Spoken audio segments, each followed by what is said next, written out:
ಎಫೆಸ 4ನೇ ಅಧ್ಯಾಯ 32ನೇ ವಾಕ್ಯ. ಒಬ್ಬರಿಗೊಬ್ಬರು ಉಪಕಾರಿಗಳಾಗಿಯೂ ಕರುಣೆಯುಳ್ಳವರಾಗಿಯೂ ಕ್ಷಮಿಸುವವರಾಗಿಯೂ ಇರಿ, ದೇವರು ನಿಮಗೆ ಕ್ರಿಸ್ತನಲ್ಲಿ ಕ್ಷಮಿಸಿದ್ದಾನಲ್ಲ. ನೀವು ನಿಮ್ಮ ಹೃದಯದಲ್ಲಿ ಏನನ್ನು ಇಷ್ಟಪಟ್ಟು ಏನನ್ನು ಪ್ರಾರ್ಥನೆಯಲ್ಲಿ ಕೇಳಿಕೊಳ್ಳುತ್ತೀರೋ ಕರ್ತನು ಅದನ್ನು ನಿಮಗೆ ಅನುಗ್ರಹಿಸುವರು ಎಂದು ನಾವು ಧ್ಯಾನಿಸಿ ಬರುತ್ತೇವೆ. ಕೆಲವು ಸಮಯಗಳಲ್ಲಿ ಕೆಲವರು ನಾವು ಇಷ್ಟಪಟ್ಟು ಪ್ರಾರ್ಥಿಸಿ ನೋಡುತ್ತೇವೆ, ನನ್ನ ಪ್ರಾರ್ಥನೆಗೆ ಮಾತ್ರ ಕರ್ತನ ಉತ್ತರವನ್ನು ಕೊಡದೆ ಇನ್ನೂ ನಿಧಾನ ಮಾಡುತ್ತಿದ್ದಾರೆ ಎಂದು ಯೋಚಿಸಬಹುದು.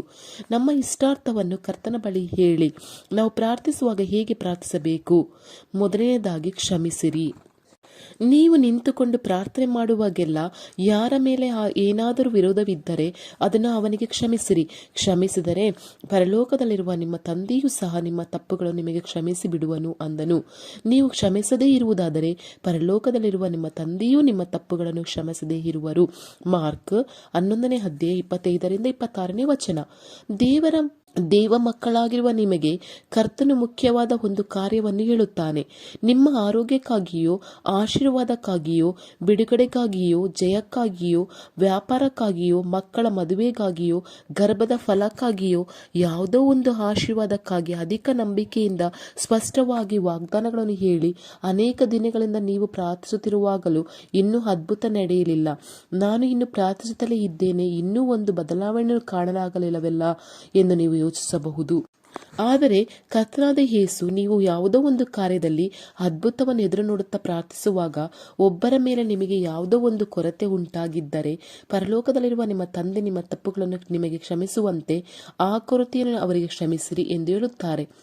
ನೀವು ಕ್ಷಮಿಸುವ ಹೃದಯ ಇರುವವರಾಗಿರಬೇಕು. ಯಾರ ಬಳಿಯಾದರೂ ನಿಮಗೆ ಕೊರತೆ ಇದ್ದರೆ ಅವರನ್ನು ಕ್ಷಮಿಸಿರಿ. ನೀವು ಕ್ಷಮಿಸಿದರೆ ನಿಮ್ಮ ಅದ್ಭುತವೂ ನಡೀತದೆ. ನೀವು ಬೇರೆಯವರನ್ನು ಕ್ಷಮಿಸಿದರೆ ನಿಮ್ಮ ಪ್ರಾರ್ಥನೆಯನ್ನು ಕರ್ತನು ಕೇಳಿ ಅದ್ಭುತವನ್ನು ಮಾಡುವರು. ಕ್ಷಮಿಸದೇ ಹೋದರೆ ಅದ್ಭುತವು ನಡೆಯದು. ಒಬ್ಬರ ಹೆಸರಿನಲ್ಲಿ ನಿಮಗೆ ಕೊರತೆ ಇರಬಹುದು. ಆ ಒಬ್ಬರು ನಿಮ್ಮ ಮನೆಯೊಳಗೆ ಇರಬಹುದು. ಕೆಲವರಿಗೆ ತನ್ನ ಗಂಡನ ಮೇಲೆ ದ್ವೇಷ, ಅಸೂಯೆ ಇರಬಹುದು. ತನ್ನ ಹೆಂಡತಿ ಮೇಲೆ ಮನಸ್ತಾಪ, ಕೆಲವರಿಗೆ ತಮ್ಮ ಮಕ್ಕಳ ಮೇಲೆ ಬೇಸರ, ಕೆಲವರಿಗೆ ತನ್ನ ಎತ್ತವರ ಮೇಲೆ ಕಷ್ಟ. ಅವರು ಒಬ್ಬರಿಗೊಬ್ಬರು ಪ್ರತ್ಯಕ್ಷವಾಗಿ ಮಾತನಾಡಿಕೊಂಡರೂ ಅವರ ಹೃದಯದಲ್ಲಿ ಒಂದು ರೀತಿಯಾದ ಕಹಿ ಇರುತ್ತದೆ. ನೀವು ಕೆಲಸ ಮಾಡುವಂತಹ ಸ್ಥಳದಲ್ಲಿ ನಿಮ್ಮ ಮೇಲಿನ ಅಧಿಕಾರಿ ಬೈದಂತಹ ರೀತಿಯು ನಿಮ್ಮನ್ನು ಬಾಧಿಸಿರಬಹುದು. ನಿಮ್ಮೊಂದಿಗೆ ಕೆಲಸ ಮಾಡಿಕೊಂಡಿದ್ದ ಒಬ್ಬರು ನಿಮ್ಮ ಬಗ್ಗೆ ಅಧಿಕಾರಿಯ ಬಳಿಗೆ ತಪ್ಪಾಗಿ ಹೇಳಿಕೊಟ್ಟಿರಬಹುದು. ಆ ಮನುಷ್ಯನನ್ನು ಒಂದಾಗಿ ಓದುವಂತಹ ಮಕ್ಕಳ ಮೇಲೆ ಏನೋ ಒಂದು ಕಷ್ಟ. ನೀವು ವ್ಯಾಪಾರ ಮಾಡುವಂತಹ ಸ್ಥಳದಲ್ಲಿ ಪಕ್ಕದ ಅಂಗಡಿಯವರ ಹತ್ತಿರ ಏನೋ ಒಂದು ಕಷ್ಟ. ನೀವು ಕೆಲಸವನ್ನು ಮಾಡುವ ಸ್ಥಳದಲ್ಲಿ ಪಕ್ಕದ ಅಂಗಡಿಯವರ ಹತ್ತಿರ ಒಂದು ಕಷ್ಟ. ನಿಮ್ಮ ಪಕ್ಕದ ಮನೆಯವರ ಮೇಲೆ ಏನೋ ಒಂದು ರೀತಿಯ ಮತ್ಸರ, ಬೇಸರ, ಮನಸ್ತಾಪ ಇರಬಹುದು. ನಿಮ್ಮ ಹೆಂಡತಿಯು ವಿಧೇಯತೆ ಆಗದೇ ಇರಬಹುದು, ಅಥವಾ ನಿಮ್ಮ ಮಕ್ಕಳು ನಿಮ್ಮನ್ನು ಕಷ್ಟಪಡಿಸುವ ಕಾರ್ಯವಾಗಿರಬಹುದು, ಅತ್ತೆಯಿಂದ ಬಾಧೆಗೊಳಗಾಗಿರಬಹುದು, ಅಥವಾ ನಿಮ್ಮ ಸೊಸೆಯಿಂದ, ಅಳಿಯನಿಂದ ಬಾಧೆಗೊಳಗಾಗಿರಬಹುದು. ಅವರ ಮಾತು, ಅವರು ನಡೆದುಕೊಂಡಂತಹ ರೀತಿ ನಿಮ್ಮನ್ನು ಗಾಯಪಡಿಸಿರಬಹುದು. ಹೀಗೆ ಏನೋ ಒಂದು ರೀತಿಯಲ್ಲಿ ಯಾರ ಮೇಲಾದರೂ ನಿಮಗೆ ಒಂದು ಕಷ್ಟ ಇರಬಹುದು, ಬೇಸರ ಇರಬಹುದು, ಮನಸ್ತಾಪ ಇರಬಹುದು. ಯೇಸು ಸುಂದರವಾದ ಒಂದು ಕಾರ್ಯವನ್ನು ನಿಮಗೆ ಕಲಿಸಿಕೊಡುತ್ತಾರೆ. ನೀವು ಪ್ರಾರ್ಥಿಸುವಾಗ ಇಬ್ಬರ ಮೇಲೆ ನಿಮಗೆ ಯಾವ ರೀತಿಯಾದ ಕೊರತೆ ಇದ್ದರೂ ಅವರನ್ನು ಕ್ಷಮಿಸಿರಿ. ಈ ಮಾತಿನ ಅರ್ಥವೇನೆಂದರೆ, ನೀವು ನಿಂತು ಪ್ರಾರ್ಥಿಸುವಾಗ ಎಂದು ಏಕೆ ಕರ್ತನು ಹೇಳುತ್ತಾನೆ ಎಂದರೆ, ನೀವು ಕ್ಷಮಿಸದೇ ಹೋದರೆ ನಿಮ್ಮ ಪ್ರಾರ್ಥನೆ ಕೇಳಲ್ಪಡುವುದಿಲ್ಲ. ಆದ್ದರಿಂದಲೇ ಯೇಸು ಹೇಳುತ್ತಾರೆ ಕ್ಷಮಿಸಿರಿ ಎಂದು. ಹಾಗಾದರೆ ಕ್ಷಮಿಸುವ ಒಂದು ಹೃದಯ ನಮಗೆ ಬಹಳ ಅಗತ್ಯವಾಗಿದೆ. ಯೇಸು ತಂದೆಯೇ ಇವರಿಗೆ ಕ್ಷಮಿಸಿರಿ, ತಾವು ಮಾಡುವುದು ಏನೆಂದು ಅರಿಯದೇ ಇದ್ದಾರೆ ಎಂದರು. ಲೂಕ 23ನೇ ಅಧ್ಯಾಯ 24ನೇ ವಚನ. ಯೇಸುವನ್ನು ಶಿಲುಬೆಯಲ್ಲಿ ಜಡಿದರು, ಆತನನ್ನು ಅವಮಾನಪಡಿಸಿದರು, ಹೀಯಾಳಿಸಿದರು, ಅವರ ವಸ್ತ್ರಗಳನ್ನು ತೆಗೆದುಕೊಂಡರು, ಅವರನ್ನು ಯಾವ ರೀತಿಯಲ್ಲಿ ಕಷ್ಟಪಡಿಸಲು ಸಾಧ್ಯವೋ ಅಷ್ಟರವರೆಗೆ ಕಷ್ಟಪಡಿಸಿದರು, ಗೇಲಿ ಮಾಡಿದರು, ಮುಖದಲ್ಲಿ ಉಗುಳಿದರು, ಅವರ ತಲೆಯ ಮೇಲೆ ಕೈಗಳಿಂದ ಹೊಡೆದು ವೇದನೆ ಪಡಿಸಿದರು. ಸುಳ್ಳಾದ ಅಪರಾಧಗಳನ್ನು ಹೇಳಿದಂತಹ ಮತದ ಮುಖಂಡರೆಲ್ಲರೂ ಶಿಲುಬೆಯ ಸುತ್ತಲೂ ನಿಂತು ಕೊಂಡಿದ್ದರು. ಆದರೆ ಯೇಸು ರಕ್ತವು ಸುರಿಯಲು ಸಹಿಸಲಾರದಂತಹ ವೇದನೆಯೊಂದಿಗೆ ಶಿಲುಬೆಯಲ್ಲಿ ತೂಗಾಡುತ್ತಿದ್ದಾಗ ತನ್ನನ್ನು ಶಿಲುಬೆಯಲ್ಲಿ ಜಡಿದವರು ಜಡಿಯಲ್ಪಡಲು ಕಾರಣವಾಗಿದ್ದರು. ಸುಳ್ಳಾದ ತಪ್ಪುಗಳನ್ನು ಹೇಳಿದವರು, ಪರಹಾಸ್ಯ ಮಾಡಿದವರು ಎಲ್ಲರಿಗಾಗಿಯೂ ತಂದೆಯೇ ಇವರಿಗೆ ಕ್ಷಮಿಸಿರಿ, ತಾವು ಮಾಡುವುದೆಂದು ಏನೆಂದು ತಿಳಿಯದೇ ಇದ್ದಾರೆ ಎಂದು ಪರಿತಪಿಸಿದರು. ಕೆಲವರು ಮೊದಲಾಗಿ ಅವರು ನನ್ನ ಹತ್ತಿರ ಬಂದು ಕ್ಷಮೆಯನ್ನು ಕೇಳಲಿ, ನಾನು ಅವರನ್ನು ಕ್ಷಮಿಸುತ್ತೇನೆ. ನನ್ನ ಅತ್ತೆ ಮಾನಸಾಂತರ ಹೊಂದಿ ಬಂದು ನನ್ನ ಹತ್ತಿರ ಕ್ಷಮೆಯನ್ನು ಕೇಳಲಿ, ನನ್ನ ಅಳಿಯನು ಮಾನಸಾಂತರ ಹೊಂದಿ ಬಂದು ನನ್ನ ಹತ್ತಿರ ಕ್ಷಮೆಯನ್ನು ಕೇಳಲಿ, ನಾನು ಕ್ಷಮಿಸಿಬಿಡುತ್ತೇನೆ ಎಂದು ಹೇಳುವರು. ಕೆಲವರು, ನೋಡಿರಿ, ಯೇಸು ಸಂಕಟದೊಂದಿಗೆ ಶಿಲುಬೆಯಲ್ಲಿ ತೂಗುವಾಗ ಯಾರು ಅವರ ಹತ್ತಿರ ಬಂದು ಕ್ಷಮೆಯನ್ನು ಕೇಳಿದರು? ಯಾರು ಕೇಳಿದರು ಹೇಳಿ? ಯಾರೂ ಕೇಳಲಿಲ್ಲ. ಯೇಸುವಿನ ಹತ್ತಿರ ಶತಾಧಿಪತಿಯು ಕ್ಷಮೆಯನ್ನು ಕೇಳಿದನೇ? ಯುದ್ಧ ವೀರರು ಕ್ಷಮೆಯನ್ನು ಕೇಳಿದರೆ? ಮತದ ಮುಖಂಡರು ಅವರ ಹತ್ತಿರ ಕ್ಷಮೆಯನ್ನು ಕೇಳಿದರೆ? ಯಾರೂ ಸಹ ಯೇಸುವಿನ ಹತ್ತಿರ ಬಂದು ಕ್ಷಮೆಯನ್ನು ಕೇಳಲಿಲ್ಲ. ಆದರೆ ಅವರೆಲ್ಲರೂ ಯೇಸುವನ್ನು ವೇದನೆ ಪಡಿಸಿದ್ದಾರೆ ನಿಜವೇ. ಆಗಿದ್ದರೂ ಯೇಸು ತನ್ನ ಹತ್ತಿರ ಕ್ಷಮೆಯನ್ನು ಕೇಳದೆ ಇರುವವರನ್ನು ಸಹ ಕ್ಷಮಿಸಿದರು. ಇದೇ ನಮಗೆ ಯೇಸು ತೋರಿದ ಮಾದರಿ, ಎಕ್ಸಾಂಪಲ್.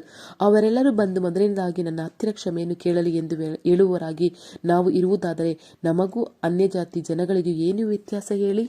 ಯೇಸುವನ್ನು ಹಿಂಬಾಲಿಸುವವರಿಗೂ ಅವರನ್ನು ಹಿಂಬಾಲಿಸದೆ ಇರುವವರಿಗೂ ಏನು ವ್ಯತ್ಯಾಸ? ಆದ್ದರಿಂದ ನೀವು ಕ್ಷಮಿಸಬೇಕು.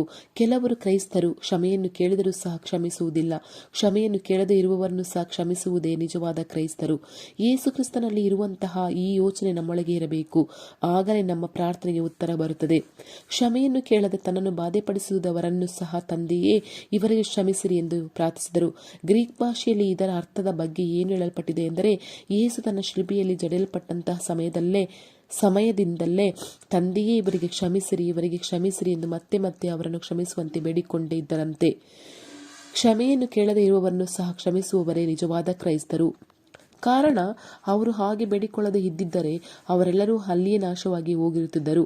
ಒಂದು ಅಪರಾಧವಿಲ್ಲದಂತಹ ರಕ್ತವನ್ನು ಒರೆಸಿ ಅವರನ್ನು ಶಿಲುಬೆಯಲ್ಲಿ ಜಡಿದುದರಿಂದ ಕರ್ತನ ನ್ಯಾಯ ತೀರ್ಪು ದೇವ ರೋಷಾಗ್ನಿಯಾಗಿ ಅವರ ಮೇಲೆ ಬಂದಿರುತ್ತದೆ. ಈಗ ನೀವು ಯೋಚಿಸಿ ನೋಡಿರಿ.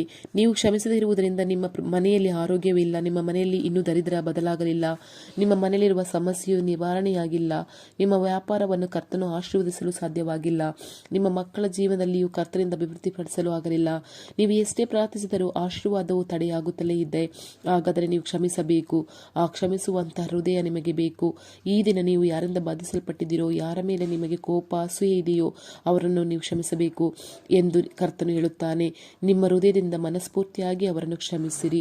ಪ್ರೀತಿಯ ದೇವರ ಮಕ್ಕಳೇ, ಈ ಒಂದು ರಾತ್ರಿಯ ವೇಳೆಯಲ್ಲಿ ನಾವೆಲ್ಲರೂ ಮೊಣಕಾಲೂರೋಣ, ದೇವರ ಬಳಿ ಪ್ರಾರ್ಥಿಸೋಣ. ದೇವರೇ, ನಮ್ಮನ್ನು ಕ್ಷಮಿಸಿರಿ. ನಾನು ಯಾರ್ಯಾರ ಮೇಲೂ ಕಹಿ ಭಾವನೆ ಇಟ್ಟಿದ್ದೇನೋ, ಯಾರು ನಾನು ಕ್ಷಮಿಸುವುದಿಲ್ಲವೋ ಈ ಕ್ಷಣವೇ ಅವರನ್ನು ನಾನು ಕ್ಷಮಿಸುತ್ತೇನೆ. ನನ್ನ ಮನೆಯಲ್ಲಿರುವ ಸಮಸ್ಯೆಗಳನ್ನು ದೂರ ಮಾಡಿರಿ. ಕ್ಷಮಿಸು ಪ್ರಭುವೆ, ಕ್ಷಮಿಸು. ನಿಮ್ಮ ಕೃಪಾ ಕಟಾಕ್ಷದಿಂದ ನಮ್ಮನ್ನು ನಿಮ್ಮ ಕಡೆಗೆ ಕರೆದುಕೊಳ್ಳಿರಿ. ಎಲ್ಲರನ್ನೂ ನಾನು ಕ್ಷಮಿಸುತ್ತೇನೆ. ನಿಮ್ಮ ಪ್ರೀತಿಯಿಂದ ನಮ್ಮನ್ನು ಆಶೀರ್ವದಿಸಿರಿ. ನಮ್ಮಲ್ಲಿರುವ ಸಮಸ್ಯೆಗಳನ್ನು ದೂರ ಮಾಡಿರಿ. ಯೇಸು ಕ್ರಿಸ್ತನ ನಾಮದಲ್ಲಿ ಆಮೇನ್, ಆಮೇನ್. ತಂದೆಯೇ